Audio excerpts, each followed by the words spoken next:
Hello and welcome to the October Recreational Astronomy Night Meeting, online edition of the Royal Astronomical Society of Canada, Toronto Centre. My name is Paul Markov, coming to you from Markham, Ontario. And beside introducing the speakers, I'm always on the lookout for speakers, new presentations. So if you have something in mind, please get in touch with me. We have one opening remaining for November, and then December and later meetings are wide open. Before we start the presentation, as always, I'd like to thank in advance our top-notch technical team.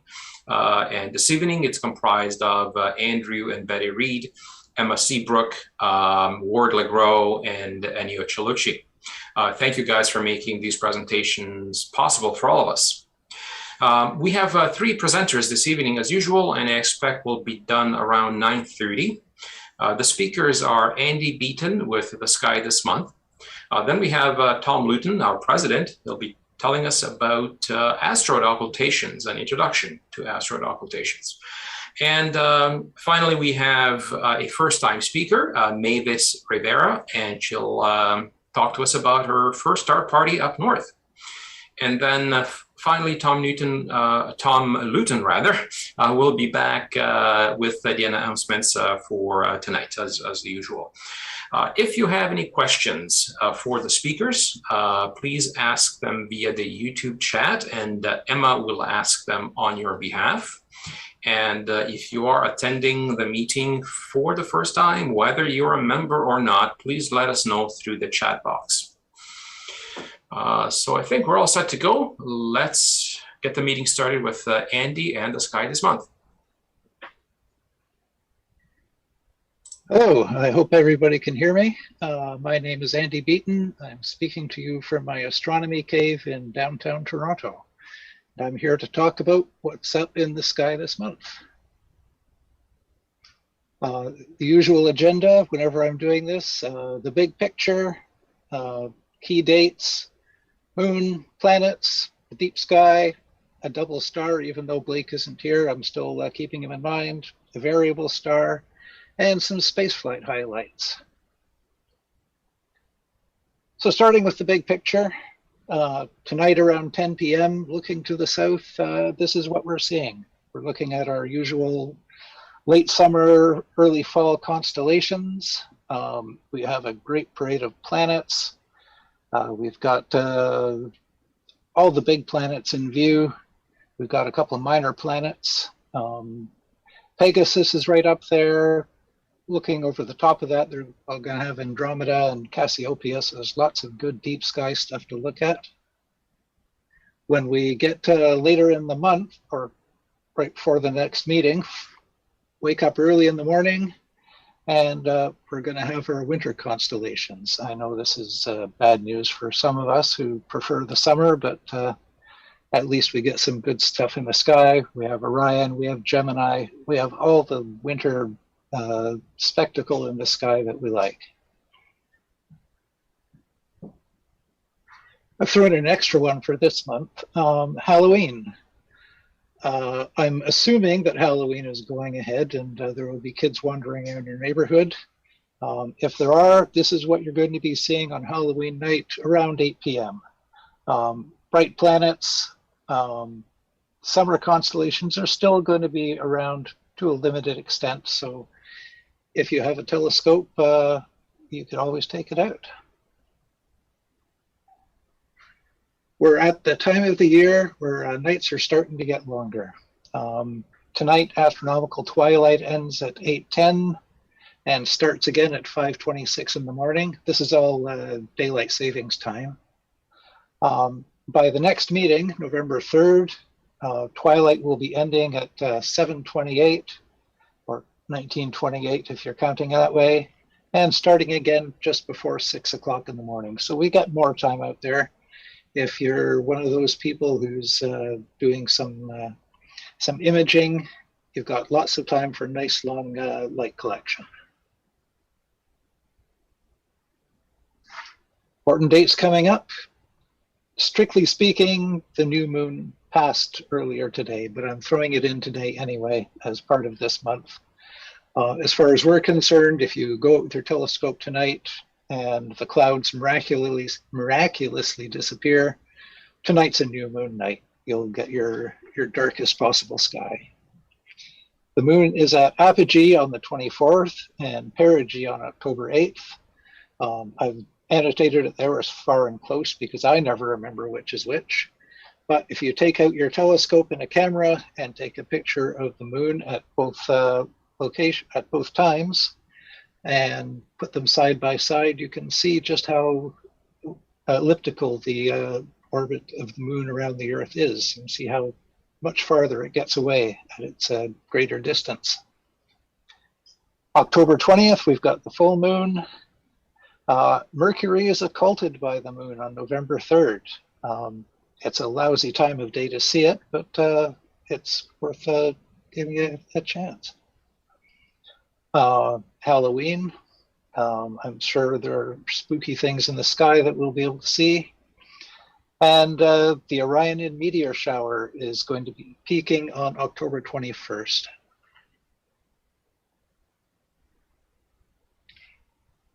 Here are the phases of the moon. First quarter on October 13th, October 20th, the full moon, last quarter on the 28th, and the new moon early today. On October 13th at 6:16 in the morning, the lunar X appears. And for any first-time listeners who haven't been here for this talk before, the lunar X is an intersection of two craters. And at a certain time of the month, when the angle of the sun is just right, the ridges at the top of the craters are light, the valleys in the center of the craters are dark, making it look like an X on the moon. It doesn't actually do anything useful, but it's kind of neat to see. I'll also point out that October 13th is my birthday, so don't hesitate to send presents and good wishes. Planets coming up. Start with the rocky planets. Mercury is visible in the morning around the end of the month. It's not an outstanding apparition this time, but it should be visible if you're willing to get up early. After sunset, Venus is visible low in the west. Its excellent apparition from the summer is disappearing. It's going to be gone pretty soon. Mars is behind the sun. It's a hopeless case for this month. You're not going to see it. Saturn and Jupiter are the big ones. I'm sure that everybody has seen Jupiter blazing away in the southern sky in the past few nights. Saturn is actually pretty prominent. If it wasn't for Jupiter, you'd say, hey, wow, look at Saturn. Jupiter's about a hand width behind, and you know, it's unbelievably spectacular. There's no way you're going to miss it. Unfortunately, neither of them are particularly high in the sky, even at their best. So the best imaging you're going to do, you're not going to see the finest of fine details from here. On the other hand, if you're not in Toronto, if you're somewhere further south, then the planets will be further overhead, and there will be no limit to what you can see. They're going to be excellent targets. Saturn's rings are good and wide open, so you'll have a good view of those. And it's always worth showing people Saturn just as take them out for their first view through a telescope. Now, if it is clear on Halloween, in the before times, I always used to like to take a telescope out onto the front lawn and set it up and let the kids have a look at the moon or interesting planets or anything that's out there. We're lucky this year. The moon is lousy, but we have two fantastic planets to look at. I know through experience that kids absolutely love Saturn. It looks like what they expect a planet to look like. So if you want to take a telescope out there and of course, take appropriate health measures, have alcohol wipes to clean the eyepieces between kids, keep everyone safely distanced, don't cough on them, don't lick their candy. It should be a reasonable thing to take a telescope out and share some astronomy with the kids. Uranus and Neptune, they follow along behind the big giants. Uranus is in Aries, and it is approaching opposition, so it's going to be its brightest and biggest and the best view you're going to get. It's not terribly high in the sky, but you'll at least see it at its biggest. When you are showing it off to people, this is the time to show it. We'll actually be able to see a disk with any reasonably sized telescope. Neptune's actually between Uranus and Jupiter. It's obviously not as bright. Its position in the sky is not as good. But if you're gathering planets, if you want to show off planets to someone who's never seen them before, it's a good chance. The little guys, the dwarf planets, we can argue later, and we'll meet in a bar and argue whether Pluto's a planet or not. Pluto is in Sagittarius right now. It's getting away from the Milky Way. It should be visible after twilight in the early night in something like, say, a 10-inch or larger telescope. It's probably around 14th magnitude or so. But Ceres is much brighter, and it's passing through the Hyades over the course of the next month. And on November 3rd, we'll be 7 arc minutes away from Aldebaran. So that will be an interesting target to look for. Hopefully you'll see something, be able to have some fun watching it move from night to night through the star cluster.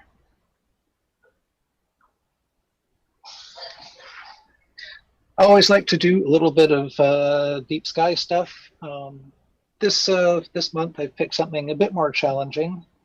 This is for the more experienced observers. I picked Stephan's Quintet. It's a cluster of 5 galaxies in Pegasus. I mean, strictly speaking, it's a cluster of 4 galaxies, and there's one more galaxy between us and them. Going from about 14th to just sort of 17th magnitude, so a biggish telescope in order. I have the 8-inch telescope back there. I have never seen Stephan's Quintet with it, though I've tried hard under good skies. So I would say you're looking at a 10-inch, maybe a 12-inch telescope and better to be able to see it. It is the closest multi-galaxy cluster. I mean, not just 1 or 2 and some dwarfs, but actual real galaxies altogether. I've got a picture of it here. You can kind of tell which ones are the cluster members and which one's the interloper. The bright white one to the upper left is the closer one, and you can see the others. They're kind of distorting each other through gravitational effects. The important thing I want to point out here is of the 3 yellow ones there, if you take a close look at the middle one, you'll see it's actually 2 galaxies. It is, here we go, NGC 7318 A and B. So if you're looking for a challenge and you've got your big telescope out there and you can see the galaxies, see if you can separate the cores of those 2 tightly connected galaxies. If you're an imager and you're looking for a challenging project, try and get the H2 regions in NGC 7320. I'll just go back to the picture here. I don't know how well it shows up over the internet here, but looking at the galaxy on the top left, there's a number of bright red hydrogen blobs in there. So they would be an interesting target for someone with a taste for imaging. I mean, this is a space telescope image, so you're not going to get that, but hopefully you can do something good with it. Comets and meteors coming up. We do have meteors. We have the Orionids. That's one of the better meteor showers. I think we're looking at 20 notable meteors an hour, and it's a day either side of October 21st. Unfortunately, it's going to be pretty moony, so we'll just get the brightest ones, but if you're out and observing anyway, hopefully you'll find something good there. For a week before and after November 5th, we have the South Taurids. I wrote Taurus there because I'm a lousy typist. Not a particularly dense shower, but you'll get a few per hour. We also have a few meteor dribbles, not quite a shower. We're currently in the middle of the Epsilon Geminids. They'll be going on till well past the next meeting. The Leonis Minorids, going from October 13th till November 3rd. And the Draconids, which are a variable shower. Usually you'll get 1 or 2 a night, nothing very interesting. But every now and then, you get a spectacular show. And who knows what's going to happen. Anyway, it's the night of October 8th and October 9th. So if you're out and observing, I wouldn't make a special trip to see it, but if you're there and you see a sudden shower of meteors, you'll know what's going on. Got a few comets, nothing too spectacular this time round. 9.5 magnitude in Hydra for 8P Tuttle is as bright as we get. We've got Churyumov-Gerasimenko in Taurus, it's 10th magnitude. 2020 T Palomar in Scorpius. You're going to have to be right after twilight to be able to catch that one. Later in the month, Churyumov-Gerasimenko will be dimmer, but in Auriga, so you can follow that one around. And C2019 L3 Atlas is 10.6 in Lynx, and that's one that people are talking about being spectacular. It's not there yet. We'll see what happens.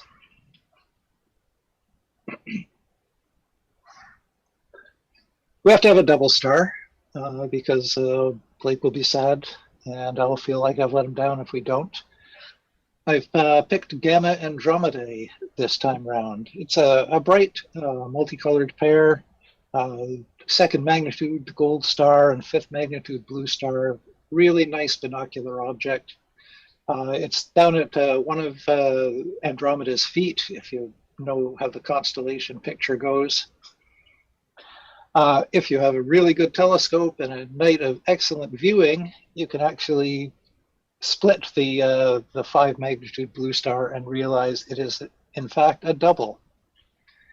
Now, if you're a professional observer, with a spectroscope and research quality telescope, you can actually split that double and realize that the secondary is a spectroscopic double. So you're actually looking at 4 stars at once. So it's a pretty interesting double star from the point of physics, getting 4 stars in a stable configuration. And it's a nice one to look at. It's very pretty. So that one's my pick for this month. Now, people who have talked to me about astronomy before know that variable stars are my thing. That's my obsession. And I always like to have a variable star here, so I've picked HD 189733. It's a 7th magnitude star in Vulpecula, and what's cool about it is why it varies. It's orbited by a hot Jupiter. Every 2.2 days, the plane of the ecliptic, or the plane of the orbit, is lined up just perfectly with us, so it passes between us and its star. For about 2 hours, we'll get a 3% drop in brightness of the star. I don't think anybody could spot that visually, but anybody with a photometer or even a good camera can detect that much of a shift in brightness. And I've never seen an exoplanet, but this is probably the closest I get if I can get out there and actually get this thing to work. And it's also an opportunity to contribute to science. The Exoplanet Transit Database solicits observations from people like you and I, amateur observers who have the time and the energy to go out and do the observing that professional astronomers don't. And there's a finder chart, bit of one courtesy of Sky Safari. And what we have here is our constellations of Vulpecula and Sagitta. And that little white arrow, I hope that you can see it better if I upload the presentation when I'm done so that people can download it. And it's kind of right between there. I can't really point because you can't see where my finger is, but it's right there, that white thing in the middle. You can also dig out your own astronomy software and track it down, HD 189733. Frank Dempsey actually drew my attention to this, so I'll say thank you very much, Frank. And while I'm on this theme, I will say that my sources of information are not all-encompassing. If you know of something interesting coming up in the next month, if you see that I'm going to be doing the presentation, feel free to contact me and tell me about whatever cool things you've got on your mind. I know Dennis Gray has sent me useful information before, and I've been grateful. And Frank is the man this month. He pointed out that Nova Cassiopeia 2021, or V1405 Cassiopeia, as the variable star people call it, is still at remarkable brightness, between 7th and 8th magnitude, 7 months after discovery. It's an easy binocular target. It's pretty close to CAF, or Beta Cassiopeia, and M52. And if you're interested, once again, in doing some real science, you can measure the brightness and report the results to the American Association of Variable Star Observers. And there's the website there. I urge everybody to do this, because this is timely and useful stuff. And if there are changes in the brightness that occur faster than, say, every 2 days, those changes are not going to be caught by the automated sky surveys. That's where the professional astronomers count on people like us to actually go out there and observe more frequently than the automated cameras get, and catch all the little fiddly bits in the light curve that are so interesting. And I've downloaded a chart here with the variable, with the nova and the brightnesses of stars all around it. The bright star in the bottom left is Beta Cassiopeia, and there's a couple of 4th and 5th magnitude stars around there that make it an easy star hop to get from one to the next. So if you're interested in doing some real science and seeing a real live nova as it undergoes its eruption, please get out there and do that thing. Coming up in spaceflight, I'm giving up counting all the SpaceX launches. There are just too many of them, and unless there's anything spectacular going on, like multiple launches at once or anything unusual, I think we're just going to call them mundane and let them go. But Perseverance and Ingenuity are still on Mars. Look forward to interesting results once we get past, once the Mars gets past the sun and the flow of data comes a bit more regularly. We'll see some more results with the rock driller and the helicopter and all the fun stuff that we expect from rovers. The International Space Station is a film set. A couple days ago, Russian actress Yulia Parasil and her director showed up with a camera on the space station to shoot live zero gravity shots for an upcoming feature film. I don't remember what the film is called, but I'm sure once it gets released, it's going to be big news in the astronomy community, because everybody is going to want to see what it's like on the space station when we get to an actual fictional story going on there. October 16th, the Lucy probe is launching to explore Trojan asteroids. And low in the south, between October 5th and 8th, we get a limited number of ISS passes. It's not a very good month for seeing the ISS. If you wanted to set up your telescope and see if you can see a Russian actress through the cupola window, it's a bad time for it. But heavensabove.com is the place to go for times and locations of flybys of the ISS. And of course, if you're not in Toronto, if you're somewhere else in the world, my predictions will be meaningless for you here. You can look it up yourself and get your own schedule of ISS passes. And because we're all long-term astronomers, we've done this for years, we know that whenever any of these interesting things are predicted, what we're actually going to get is clouds. I've got some recommendations for projects on zooniverse.org.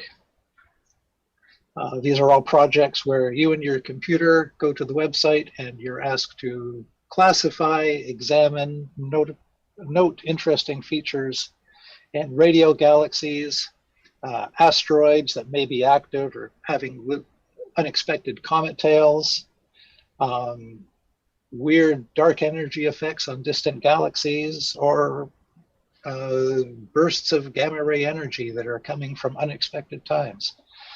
These are all projects that any of us can work on when we're stuck inside because the sun is out or the moon is out or the inevitable clouds are covering up the thing that we really wanted to see. But those are out there.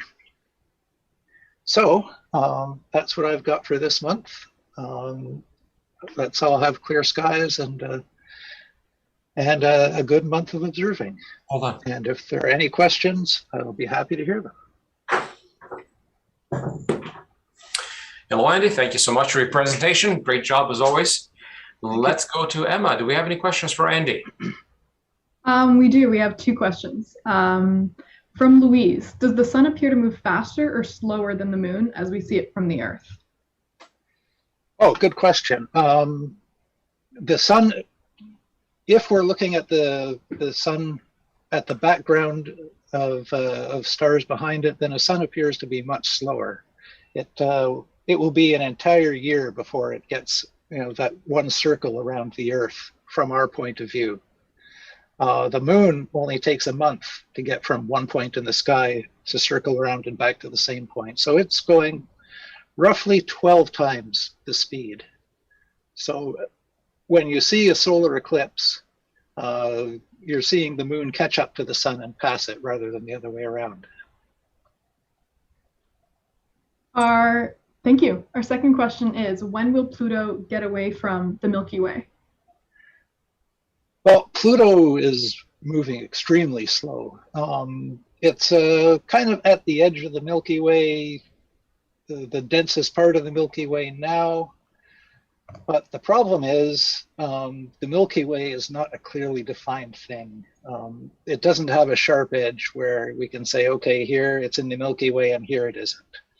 I would say give it another 3 or 4 years and it will be definitely away from the Milky Way, but it's away from the densest part now.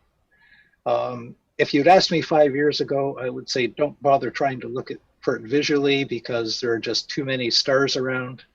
Now, I think if you have a decently sized telescope and a good dark sky, you shouldn't have too much trouble finding it. All usual disclaimers apply. Thank you. Our last question is, what is an exoplanet? Exoplanets are planets that are orbiting stars other than the sun. 15 years ago, 20 years ago, I think we knew of a couple. Now, I think we know of something like 3,000 or 4,000 of them, and they're discovering more just about every day. Unfortunately for us, spotting exoplanets is really difficult. They are extremely dim and almost always washed out by the brightness of the star they orbit. The best way we can spot them is with an extremely precise telescope and measuring the wobble of the star as the gravity of the planet pulls it back and forth, or when the planet passes in front of the star. And that was what I picked for this variable star. That's all the questions. Thank you. Okay, thank you. Great. Thanks again, Andy. Great. Our next speaker is Tom Luton, and he will give us an introduction to asteroid occultations. Thank you very much, Paul. Evening, everybody. Hope you're doing well. So, as Paul said, tonight's topic is an introduction to asteroid occultations. This is a talk I've been meaning to give for a while, and when Dennis Gray did his excellent presentation last month on Occult Watcher, which is a very common piece of software we use in asteroid occultations, I figured the time was right to do this. So this is sort of an unofficial part one to Dennis's presentation. We'll put a link to it somewhere, maybe down in the comments below afterwards.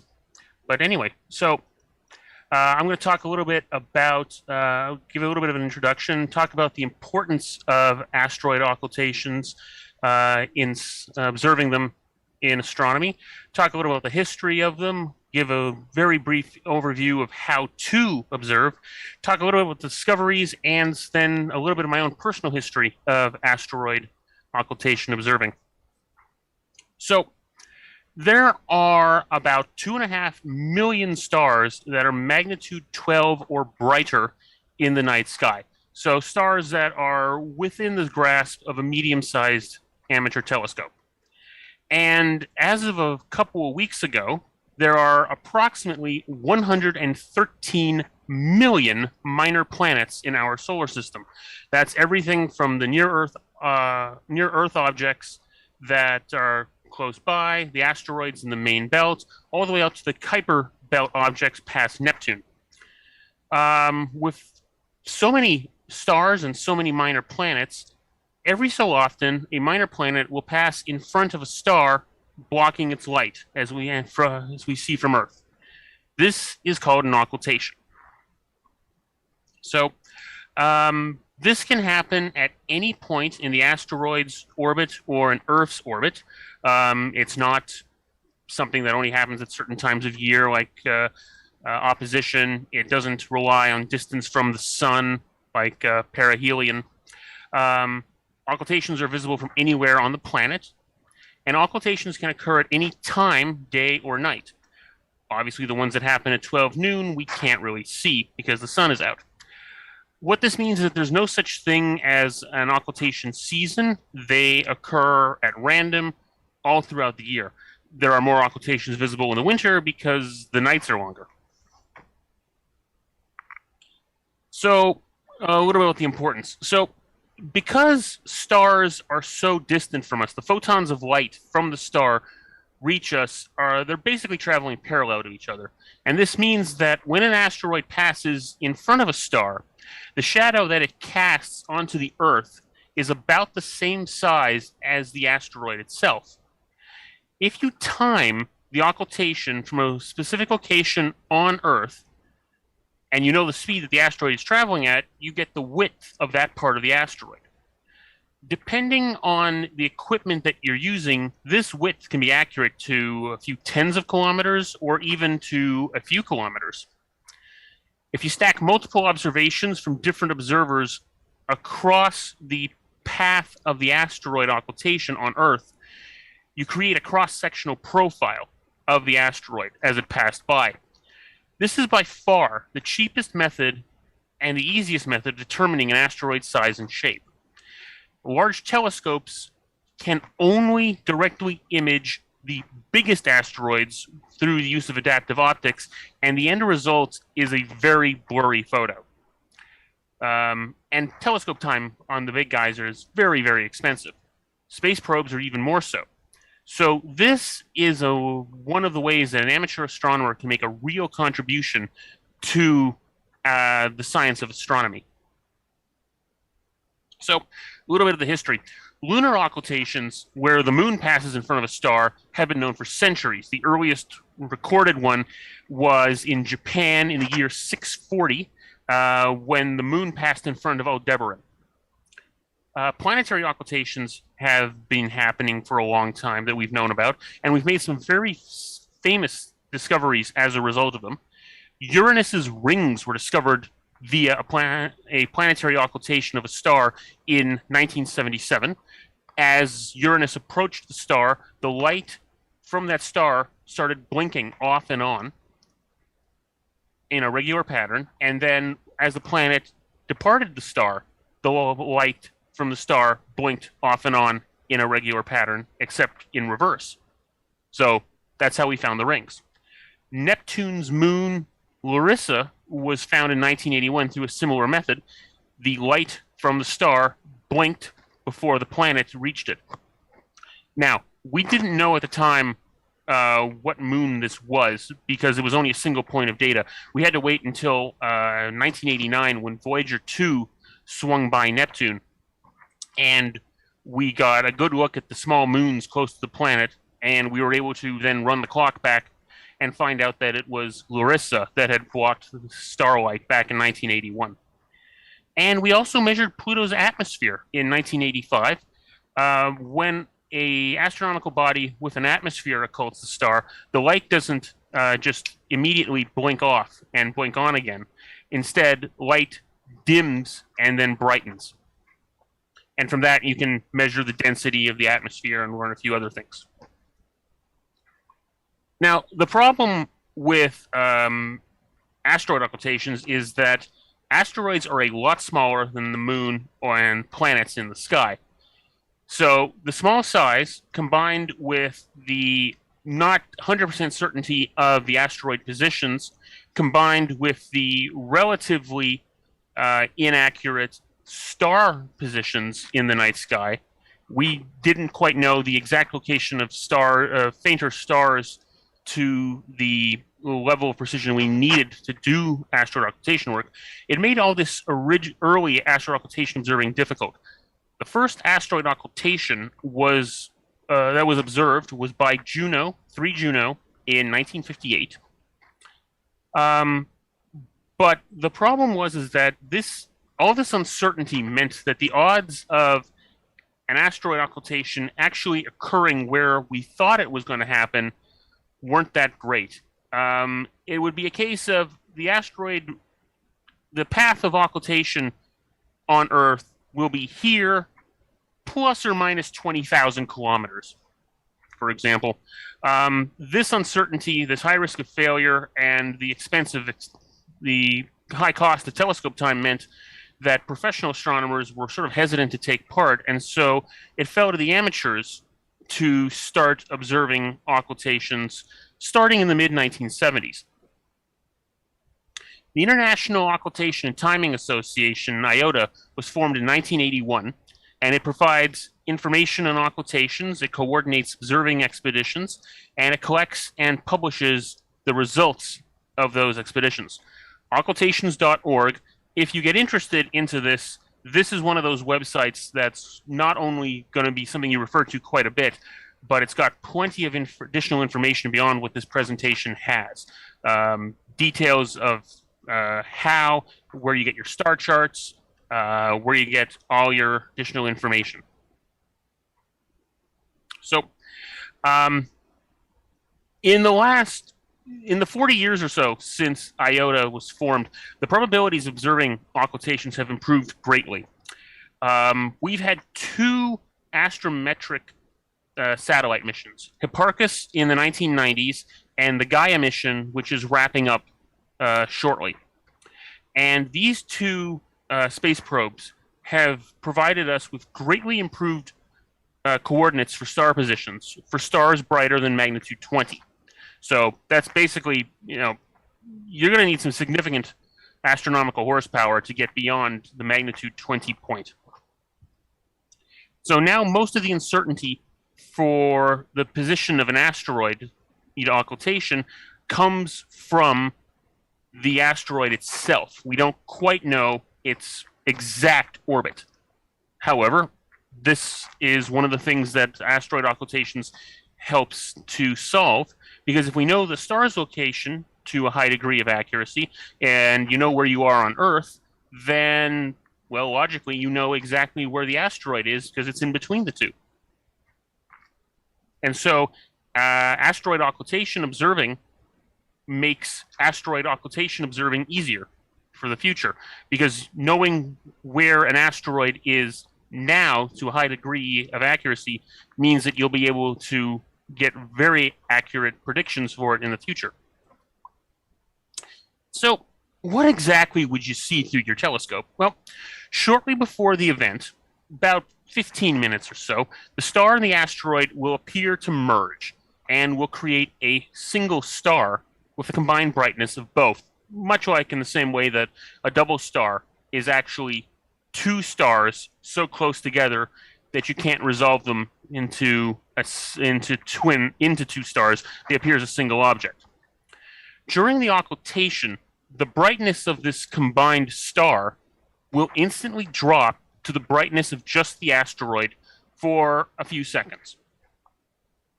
depending on how wide the asteroid is that we're talking about and how fast it's moving. If the asteroid is too faint to see through your telescope, then the star will disappear completely from view. So the question that was asked in the early days was, how do you record a transient phenomenon that lasts a few seconds and then returns to normal? Well, it turns out the easiest method of recording wasn't visual, it was audio. A tape recorder with a shortwave radio tuned to one of the time signal stations on the shortwave is set up, and the observer looks through his telescope. He observes the asteroid disappearing and reappearing, and every time and when it disappears, traditionally you call out "gone," and when it reappears, you call out "back." And these words are picked up by the tape recorder. We use "gone" and "back" because they're words that have a strong consonant at the front and a very strong start to the word. Then the morning after, you take your recording, you replay it with a stopwatch to get the exact start time, end time, and the duration based on the distance between the two. More modern, it's a little easier because we've all got smartphones these days with recording features in them.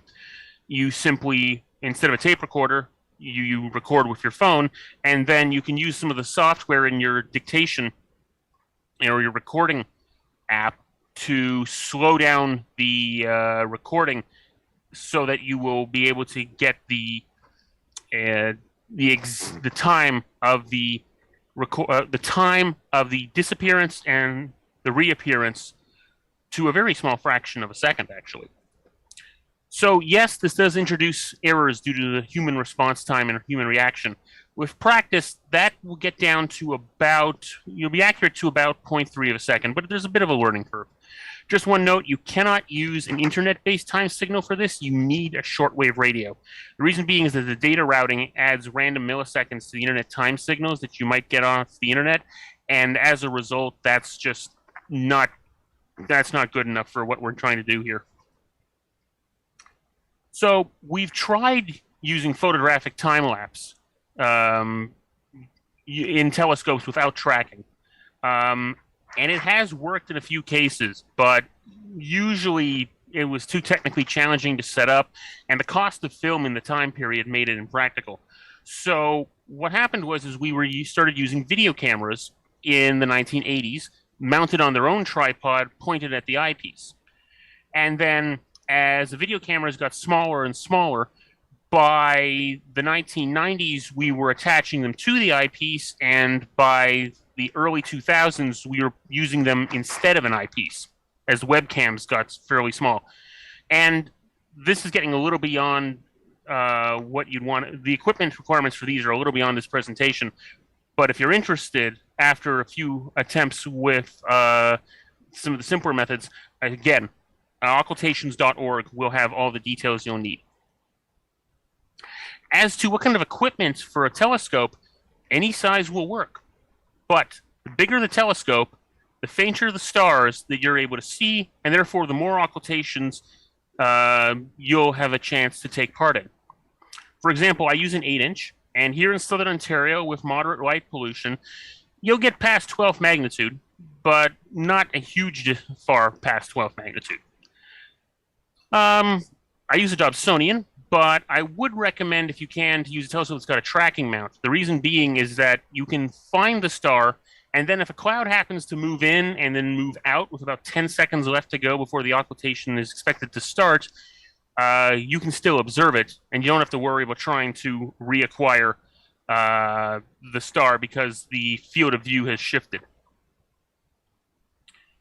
And so this kind of gives you the hint of what can go wrong in one of these. I mean, at first glance, it sounds fairly simple. You get your data beforehand. You get your little star chart. You find the star, either star hopping or just punch in the RA and DEC, and then you just wait, right? So the problem here is that we've got a ticking clock. Asteroid occultations are unlike almost anything else in astronomy in that you're dealing with an event that it only lasts a few seconds. If you've ever done anything regarding a solar eclipse, you know how fast a few minutes can fly by. This is even worse. And that ticking clock means that what normally would be a complete, nothing to even worry about event with your equipment turns into something that will completely wreck the observing session. For example, the radio time signal can go completely into static because the ionosphere decides to have a seizure. Your batteries can die, especially in cold weather. Your eyepiece can fog up at the absolute worst moment. As I said earlier, clouds can be a problem because patchy cloud, well, in a normal night, you would just wait until that one cloud moved out of the way of your view of M13. But now that one patch of cloud happens to be there at the exact wrong moment. And remember I said these things can happen randomly? Well, that means that they can occur at 3:30 in the morning. And if you're one of those people whose morning ritual requires about 2 hours and 3 cups of black coffee to get going, you might want to consider skipping the events that take place, in the wee hours. Anyway, when things go right, you get this. What you're looking at is the result of an expedition by IOTA in July of 2011. This is the binary asteroid Antiope. Every single one of these colored lines is somebody's observations, and we've got a few dozen of them. So what you're seeing here this is a binary asteroid. It's not one asteroid seen twice. This asteroid is actually made up of 2 rocks, and the rocks orbit each other as they go around the sun. So, this describes it perfectly. What we've got here are 2 lumps, each one about 75 kilometers in diameter. You can see the top one is sort of egg-shaped, and the bottom one has a nice chunk missing out of the side. So some of the things that we have found as a result of asteroid occultations is we found new double stars. Because what will happen during an occultation, if the star being occulted is a double star, is that the light from the star will not completely disappear all at once. It'll drop out in steps as one star is occulted, and then a fraction of a second later, the second one is. And the same thing with the reappearance. It'll reappear in steps. We have also had, in addition to binary asteroids like you've just seen, we've had the discovery of satellites around asteroids, which our own Guy Nason has described as satelloids. So we actually started finding these before the scientific community did. The amateurs found them. The problem was that at the time we didn't have recordings of the actual occultation. We just had the audio recordings. So there was no hard proof. And at the time there was still some uncertainty as to whether or not an asteroid could have a satellite. We didn't have proof of that until Galileo flew by 243 Ida in 1993 and imaged the asteroid and its satellite. And since then, we found a few more. So a little bit about my history of asteroid occultations. I've been doing this since 2005. In that time, I have attempted 51 different occultations. 21 of them were failures. As in, I set up the telescope, but something went wrong. Now, there's a learning curve when you start out with this. You discover things like, okay, this star was too faint, so I shouldn't have tried in the first place. Okay, I'm a little too close to sunset. I'm a little too close to sunrise. So all I've got is blue sky. I've got is dark blue sky in my field of view. Some equipment problems. a few clouds, but it's all part of the learning process. I've had 25 misses, 4 of which were closest recorded misses. I'm going to talk about missed observations in a moment because they're actually rather important to this. And you will want to even set up your telescope in locations where you know or where you hope the asteroid won't be. And I've had 5 successes where the asteroid, I set up a telescope and the asteroid did exactly what it was supposed to do and the star blinked. So this is an example of why misses are important. This is the occultation by asteroid 346 Hermantaria in October of 2014. What we have here is the work of 3 members of the Toronto Centre, myself, who my observation is the purple line down at the bottom. Above that is Guy Nason, and then the pale blue line at the top is Dennis Gray. The dotted line was the predicted center line. So this asteroid looks like it shifted southward a little bit. And the reason why misses are important, it shows up beautifully in this image, because it tells by having misses occur, having observers miss the asteroid, we can confirm that the asteroid is not larger than expected. I mean, the circle here is a circle of best fit. But the asteroid most likely does not look like a perfect circle, 101 kilometers in diameter. In fact, it's possible that what Guy picked up was a cigar-shaped asteroid seen from the side. And so the asteroid is nowhere near 101 kilometers in diameter north-south. But because of Dennis's observations and my observations, we've got a maximum size, which is helpful. Here's another example. This is 1030 Vitya's occultation on April 28th, 2012. Again, the dotted line was the predicted centerline path, and you can see that that's where most of the observers were centered on. I'm the one pale blue line up in the upper left. And what you see here is the asteroid shifted northwards. So we got a lot of people on the north side of the path, some of whom, if you compare the size of the estimated asteroid size to the path center line, if that asteroid hadn't shifted, some folks like Brad or even Paul Markov here, who's the pale blue line below the red one, number 3 here, would have actually missed.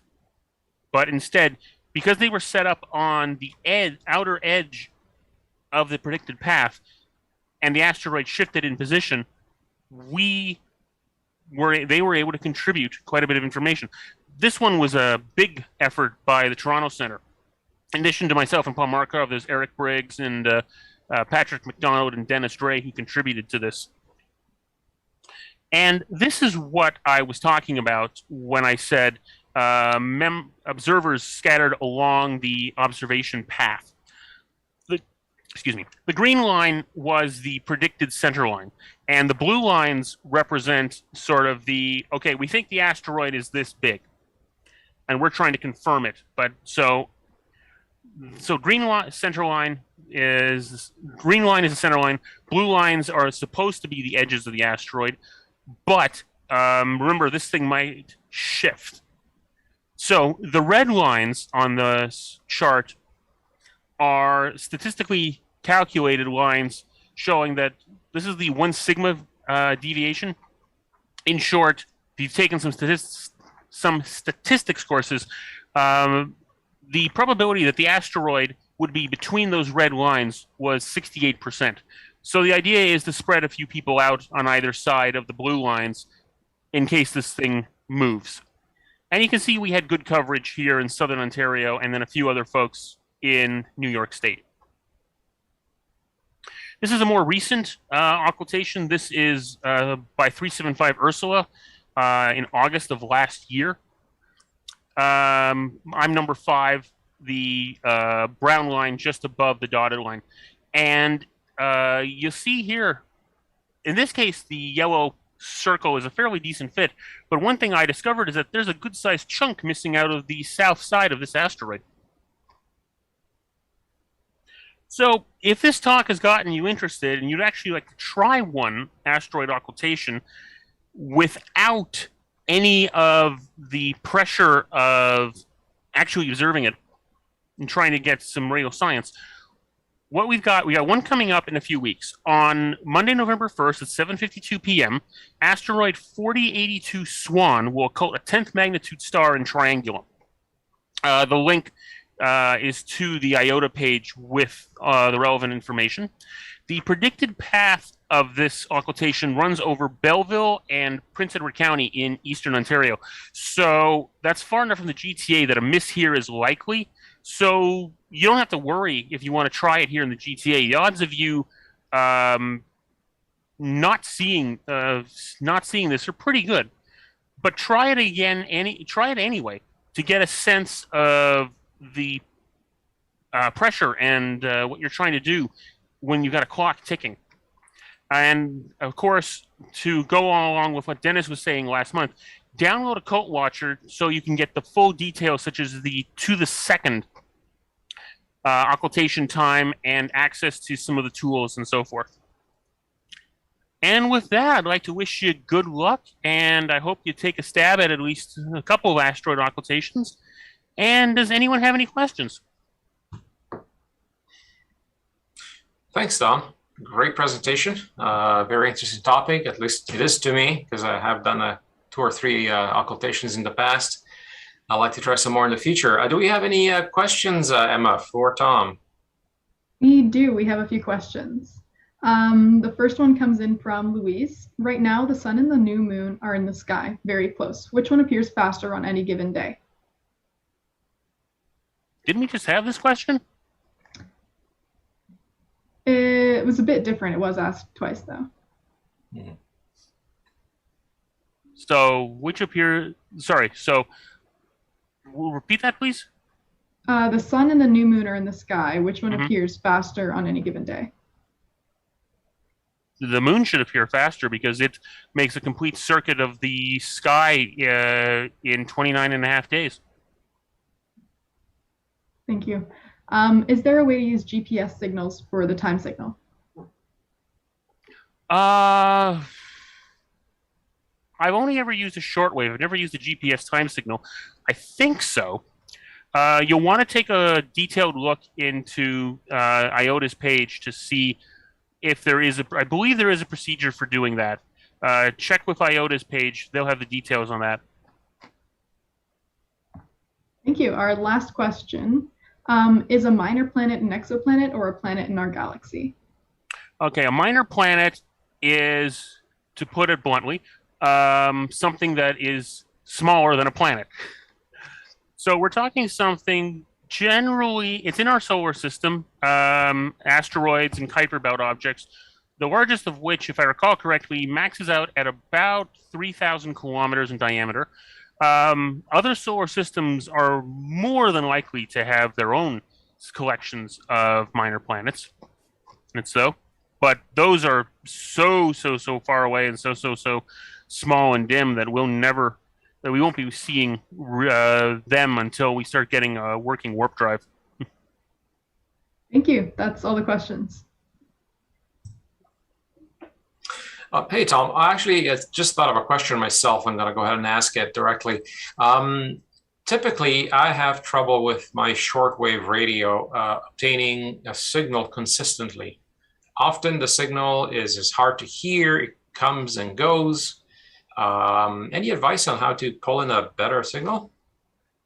Okay, so my first comment is there are several frequencies that the time signals are being transmitted on.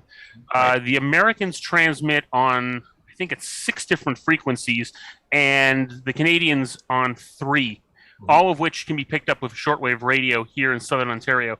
In my experience, the first thing you do is before the occultation happens is you cycle through all of the frequencies just to find the one that's the clearest. And usually you'll be able to keep that one all right.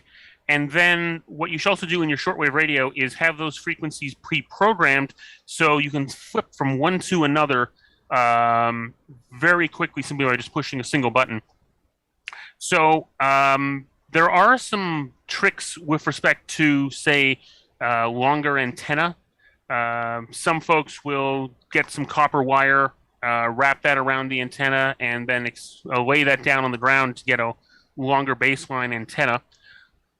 But generally speaking, also, one thing is that when the ionosphere does decide to go nuts, and usually it's short term, so one option is to simply leave the shortwave and the recording device on for after the occultation, because eventually it should clear up and you should be able to get a steady time signal again. And then what you would just do is you would work backwards from that time signal at the end of your recording. Mm-hmm. Okay, good. Thank you very much, Tom. All right, so let's move on to our next speaker, and that is Mayvis Rebeira, and she'll tell us about her first and second star party up north. Go ahead, Mayvis.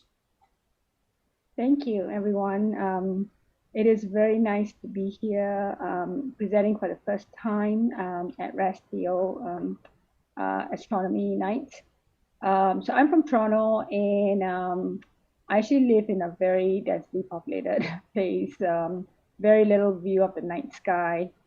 So it's been a very exciting time for me to attend my first star party up north.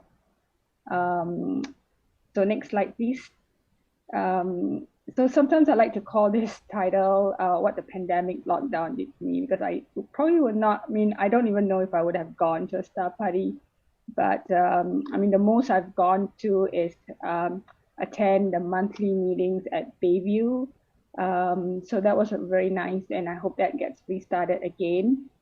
So next slide, please. So as you can see here, this star party was held in South River, and it was just back in August 5th to 9th, and it was hosted by Robert and Bob and Lillian Chapman, who hosted in their place. They have a beautiful house, as you can see, and a large acreage where everybody came in trailers or tents. Like I camped there. A couple of us camped, and about 20 people attended this star party.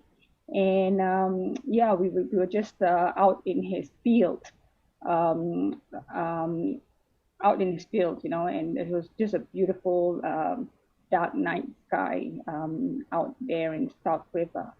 Next slide, please. So a little bit about Bob.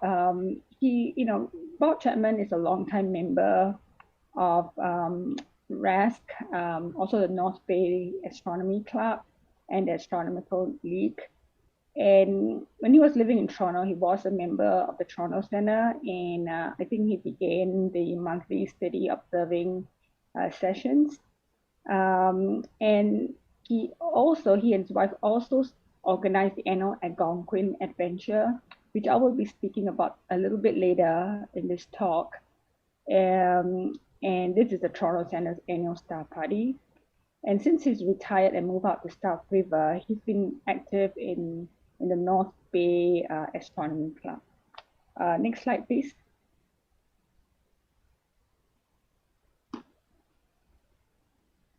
Okay, so we were there 3 nights.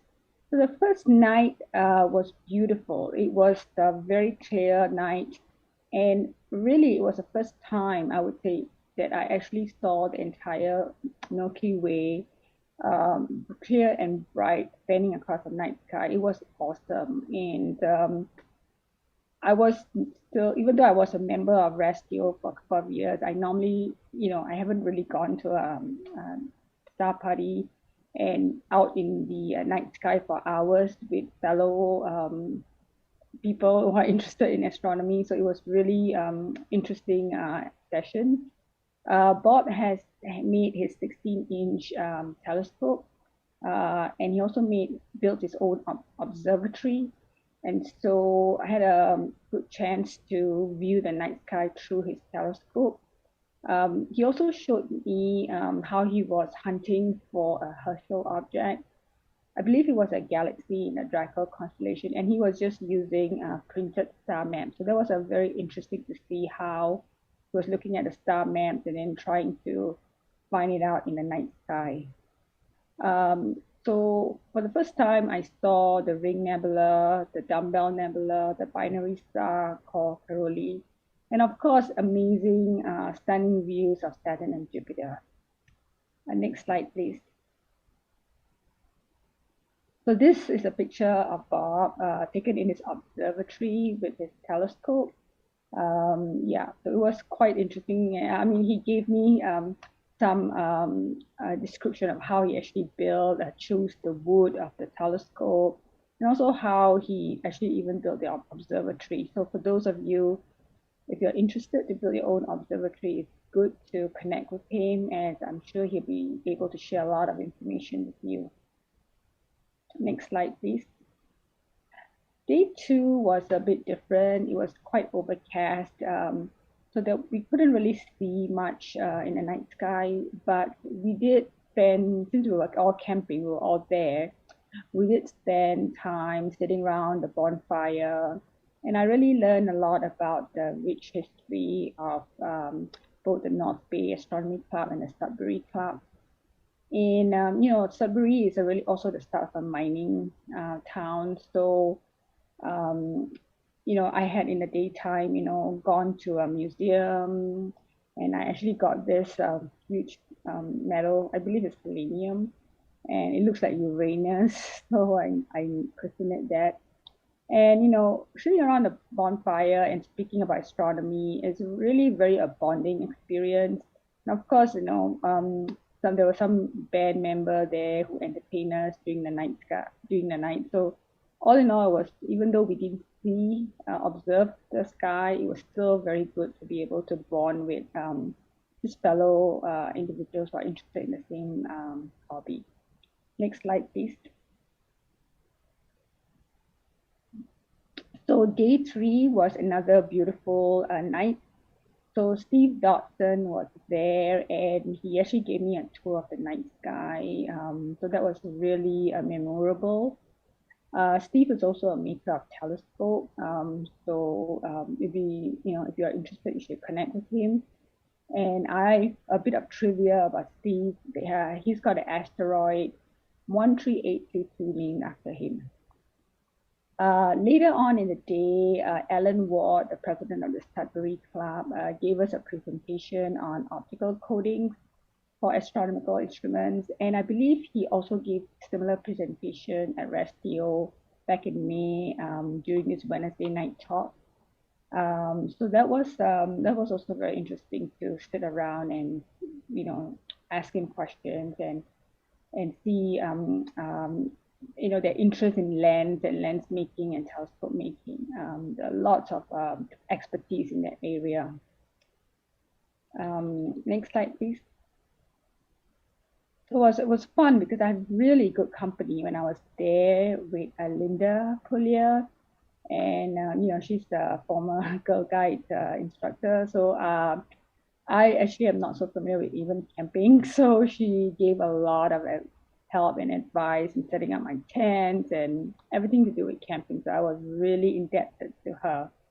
Linda was also part of a team that organized a live stream of the June 10 annular eclipse for timeanddate.com, and that video was also live streamed by NASA. So you can go Google it if you go at Time and Date and go for June 10 annular. It is quite a stunning video.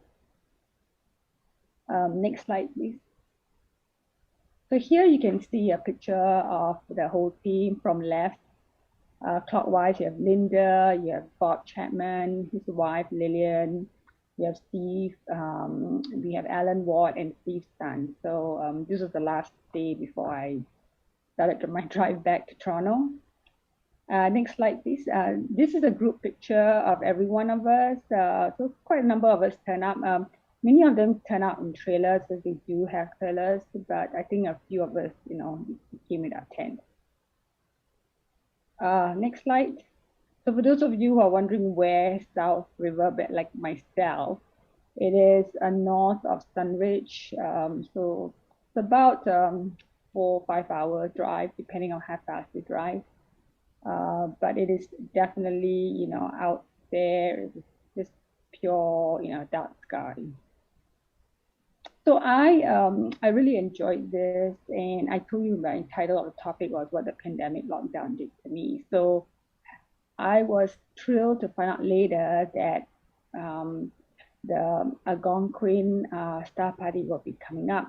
So of course, next slide, please. And then I decided to go for my second one, all in 1 year, from 0 to 2, all in 1 year. Next slide.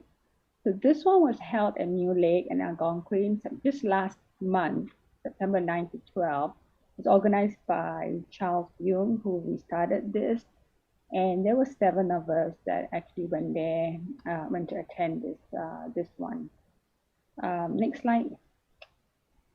So here, I just wanted to show some of the stunning pictures that was taken by those that attended. This is a picture of the Milky Way by Razor, and all this was all posted by him on a forum email distribution list. So this is a beautiful picture.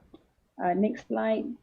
This one by Charles Jung was on the Dumbbell Nebula that was taken at Algonquin. This is another quite stunning image that he took. Next one. This one was especially beautiful, taken by Reza, and shows the crescent moon and Venus reflected against the lake. And you can see in front there is the beautiful canoe. It was just there, when we were there, so it just framed the image beautifully. Of course, I brought my camera too. In next slide, and this is my first astro picture, and I used my Fujifilm X100. I have to start somewhere, so Charles helped me set up this my camera on a tripod, and we did my first picture. Next slide. Here's some more pictures that I took. Lots to improve, obviously. Next one. Of course, we were in Algonquin, so there's a lot of things to do in the daytime. So Richard was there, and his wife Suzanne is a very good bird watcher. So she brought us out on a trip, hunting trip, and this is, I believe, was a cruise, and was taken by Reza. Apparently, quite uncommon to see this, and we were lucky to see this. Next slide. This one of actual beaver dam. First time I'm seeing it, was very quite memorable. Another quite interesting scene to actually see a real beaver dam. Next slide, please. This picture by Charles, just a very well composed picture of New Lake. And next one. And here is really all of us, The first picture you see Richard, Razor, Charles, and his wife Suzanne.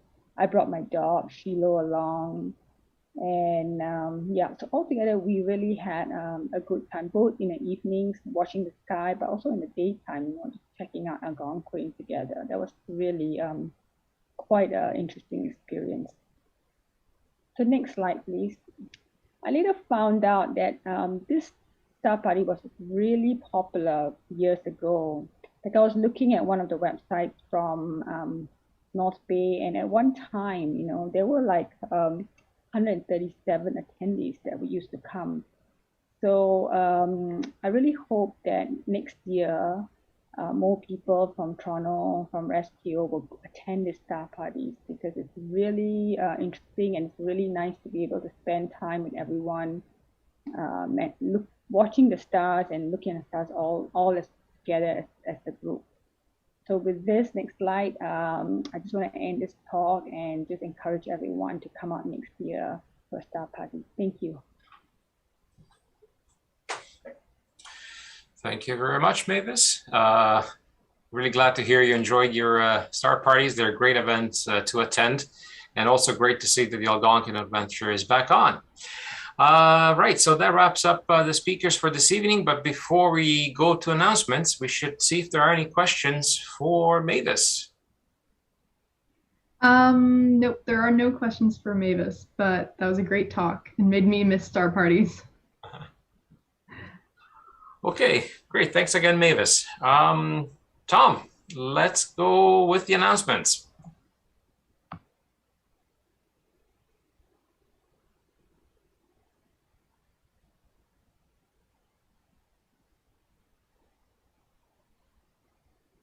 Hear me now? Hey.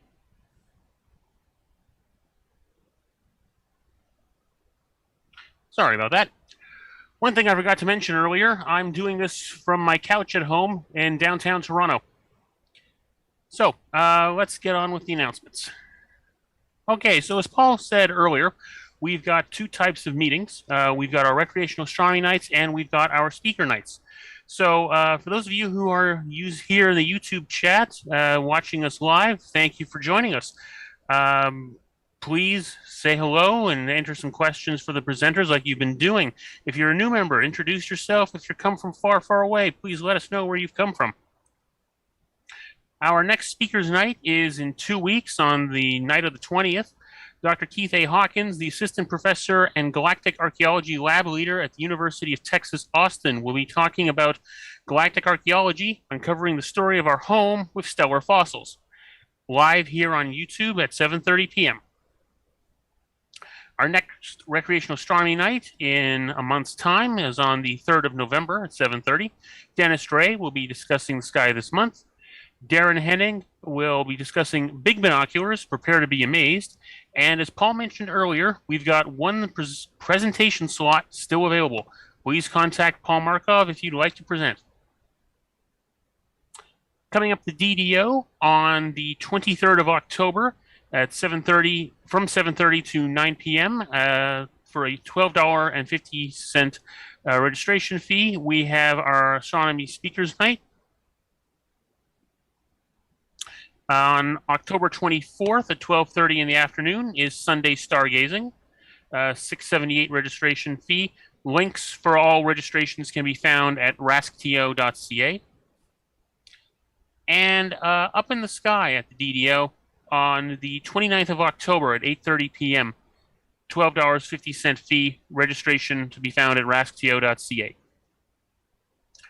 Little shout out for our observing certificate program here. We have a fair number of observing certificates as part of the Royal Astronomical Society of Canada.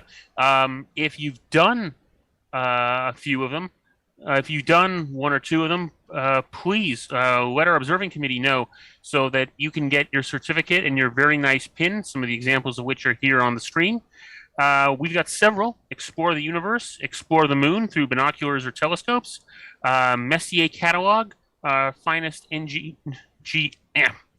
new general catalog of objects, Double Stars, the Isabel Williamson Lunar Certificate, Deep Sky Gems, and Deep Sky Challenge. At more details at rasc.ca/certificate-programs. Our education and public outreach activities are a little bit on hold as a result of the pandemic. We are planning virtual star parties, and we have been having EPO talks with such groups as Ontario Science Centre and Millennium Square and the David Dunlap Observatory, as well as the St. Clair O'Connor community and the Dunlap Institute. Brownies, Cubs, Scouts and Schools, and NOVA's, our new Observers to Visual Astronomy program. We'll be announcing stuff as it happens, and contact public education at rascto.ca for more info. Our observing sessions are still suspended until further notice at Bayview Village Park, the Long Sault Conservation Area, and the Ontario Science Centre. So the CAO is open. Access to CAO facilities is by members and families only, and their families only in a non-communal fashion. The site occupancy is limited to a total of 10 bookings and up to 25 individuals. The way we have the facility structured at the moment, one member or one member in their family is upstairs in the house. The rest are members and families booking for day use or using the site with their RVs or their tents or other independent campers. The Sue Laura Observatory is open. The Jeff Brown Observatory is still closed. The full details are on the website. Please read everything before making your booking.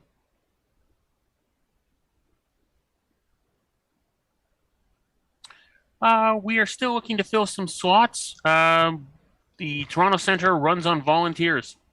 So we are in need of an observing committee chair and committee members. We're looking for a light pollution committee chair, national council representatives, marketing committee chair and committee members. Our AV committee, which has worked so hard to get this wonderful presentation done, is looking for help.